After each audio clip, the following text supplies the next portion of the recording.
Media sosial diramaikan dengan rekaman menegangkan detik-detik pengangkut personel lapis baja Ukraina meledak. Rekamannya ramai beredar di Telegram pada Selasa, 8 November 2022. Dalam keterangan unggahan disebutkan, insiden ini terjadi di arah Donbas.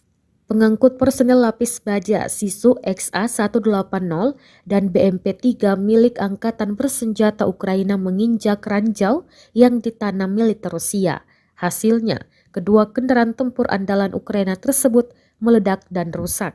Kini, bangkai kendaraan tersebut disebarkan oleh militan Republik Rakyat Donetsk melalui foto di Telegram resminya. Namun tidak dijelaskan tanggal pasti ledakan dahsyat pada kendaraan Ukraina tersebut terjadi, termasuk jumlah korban personel Ukraina yang berjatuhan. Rekamannya menuai berbagai komentar dari warganet. Техника 184 районов.